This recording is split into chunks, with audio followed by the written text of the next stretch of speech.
back. During dangerous flooding, we are hearing about rescue operations across the Texas Hill Country. One woman was swept 20 miles down the Guadalupe River. Sue Kalberg introduces us to the man who heard her cry for help. I'd like for you to take a look at that majestic cypress tree on the far bank of the Guadalupe River here in Center Point, Texas.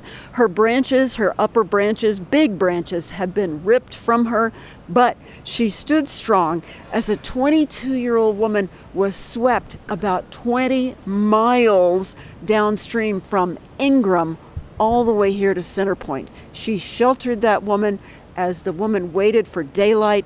When the neighbor came outside, he heard her screaming for help, and they were able to rescue her from that tree. True miracle. There's no other way to explain it. You heard her screaming.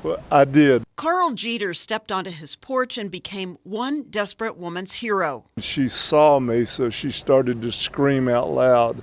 I began to holler back to her, hey, I see you, we'll get you help. Jeter flagged down a DPS trooper who summoned rescue boats. We had a little bullhorn. We were hollering back and forth at her to let her know, hey, just hang on, because she was desperate. The woman who watched 5 family members get swept away held on to hope. We brought her into our house and gave her a shower, clothed her because it had stripped all of her clothing off, and gave her something to drink. They say they called the reunification lines to report all the names, and at this point, they're waiting to see if the rest of the family from the Midland area was recovered. One final note, as we've been here this afternoon, people have been stopping by for the homeowners and the people affected by this flood.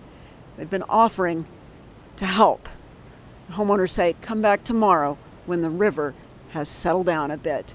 That's good to know, right? That we're still Texans and we still love and help one another.